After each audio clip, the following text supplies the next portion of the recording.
Electric motor कहते किसे हैं? इलेक्ट्रिक मोटर एक ऐसा डिवाइस है जिसमें इलेक्ट्रिकल एनर्जी को हम कन्वर्ट करते हैं मैकेनिकल एनर्जी में। अब ये मैकेनिकल एनर्जी क्या होता है? मैकेनिकल का मतलब होता है एक ऐसी एनर्जी जिसमें मोशन भी हो और पोटेंशियल भी हो, यानी काइनेटिक भी हो और वो पोटेंशियल भी हो। इसको हम मैकेनिकल एनर्जी का नाम देते हैं।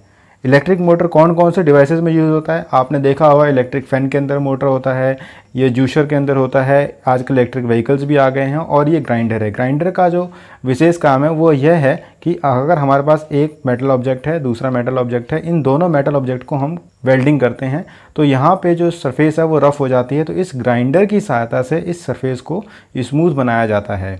आइए पढ़ते हैं प्रिंसिपल ऑफ इलेक्ट्रिक मोटर के बारे में। तो आप ये सभी जानते हैं कि अगर दो मैग्नेट्स के बीच में एक कॉइल को रखा जाए जिसके अंदर करंट हो, तो ये जो कॉइल है वो भी एक मैग्नेट की तरह काम करती है, और ये मैग्नेटिक फील्ड में रखने के कारण ये कॉइल जो खुद मैग्नेट की तरह काम कर रही है, जिसके अंदर करंट पास हुआ है, ये रिपेल करने लग जाती है, ये मोशन में आ जाती है, या तो अपवर्ड मोशन में या फिर डाउनवर्ड मोशन में। तो इसको ही हम कहते हैं principle of magnetic effect of electric current, और इसी बेस पे इलेक्ट्रिक मोटर हमारा काम करता है। When a current carrying rectangular coil is placed perpendicular to the magnetic field, then it experience a force which rotate it's continuously. So basically ABCD एक coil है, उसके अंदर जब हम करंट पास करते हैं तो ये खुद मैग्नेट बन जाती है, और ये एक magnetic field north south direction में जो जा रही है उसके बीच में रखा होता है। तो आप जानते हैं कि जब दो मैग्नेट आपस में होते हैं तो या फिर वो अट्रैक्ट करते हैं या फिर वो रिपेल करते हैं, और इस कारण से ABCD कॉइल के अंदर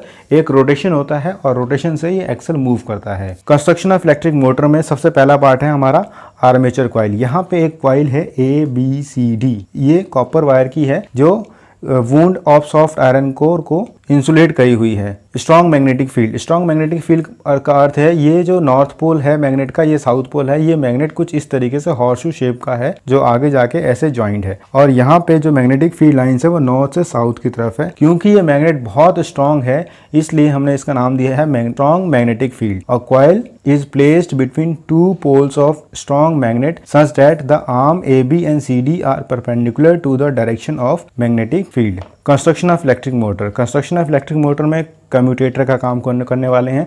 यहाँ पे आप इस फिगर में देखेंगे ध्यान से, तो यहाँ पे दो स्प्लिट रिंग है, ये दो स्प्लिट रिंग है हमारे पास P और Q। स्प्लिट का मतलब है ये रिंग पूरी कंप्लीट नहीं है, ये रिंग दो हाफ में है, ये P है और ये Q है, और ये जो P और Q रिंग है ये मूव करते रहते हैं हाफ और रोटेशन, हाफ टाइम पे एंटी क्लॉकवाइज वे में रोटेशन करते रहते हैं अगर करंट की डायरेक्शन ये है तो। और ये हमारे पास ब्रशेस हैं X Y, जो P के साथ जो ब्रश जुड़ा हुआ है वो है X, और Q के साथ जो ब्रश जुड़ा हुआ है वो है Y। बट X और Y जो ब्रशेस हैं ये स्टेशनरी होते हैं, ये मूव नहीं करते, बट P और Y जो स्प्लिट रिंग है ये मूव करती हैं। स्प्लिट रिंग का काम क्या है? स्प्लिट रिंग जो है वो एक कम्यूटेटर होते हैं। कम्यूटेटर का मतलब यहाँ से कोई चीज़ यहाँ के बीच में कम्यूट करने वाले जो चीज़ें होती हैं उसको हम कम्यूटेटर कहते हैं।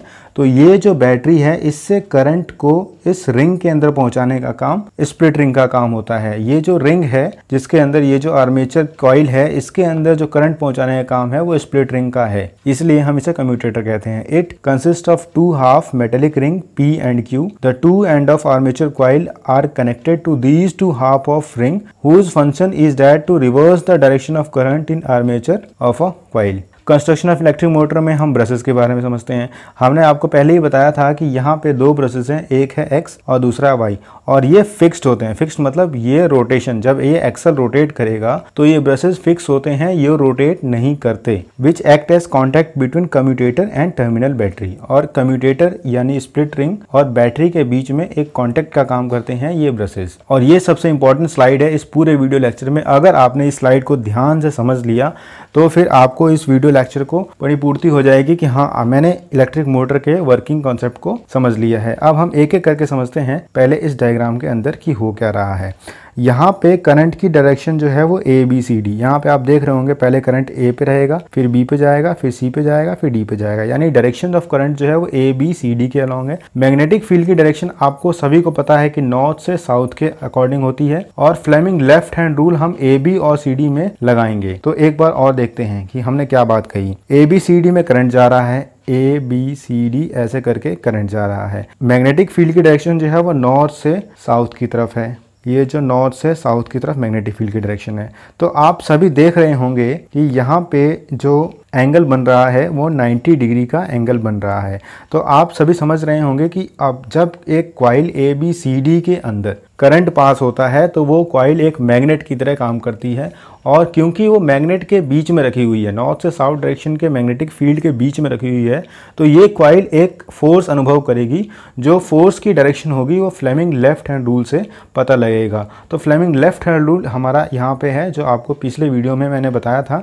इससे हमें ये पता लगता है कि कॉइल की जो डायरेक्शन होगी, AB साइड जो है वो नीचे की तरफ जाएगा और CD साइड जो है वो ऊपर की तरफ जाएगा। मैंने यहाँ पे ये एरो के फॉर्म में दिखा रखा है कि AB के अंदर डाउनवर्ड रोटेशन होगा और CD के अंदर अपवर्ड रोटेशन होगा।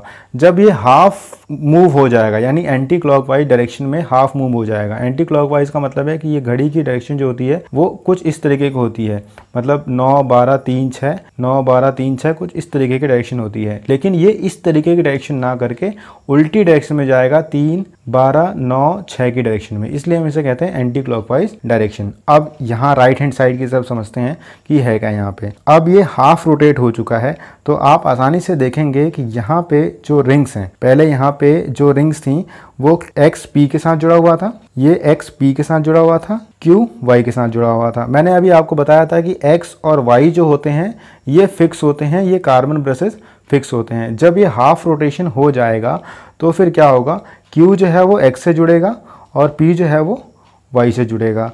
अब जब Q X से जुड़ेगा और P Y से जुड़ेगा तो करंट की डायरेक्शन जो है वो D C B A की तरफ हो जाएगी, और फिर फ्लेमिंग लेफ्ट हैंड रूल के अकॉर्डिंग यहाँ पे जो डायरेक्शन होगी, यानी इस बार CD जो है वो नीचे की तरफ जाएगा और BA जो रेक्टेंगुलर कॉइल की पोजीशन है वो ऊपर की तरफ जाएगी। तो हर हाफ रोटेशन के बाद AB नीचे की तरफ जाएगा, CD ऊपर की तरफ आएगा, और फिर CD नीचे की तरफ जाएगा, AB ऊपर की तरफ जाएगा, और ये रोटेशन कंटिन्यूसली चलती रहती है और ये एक्सल हमारा रोटेट करता रहता है।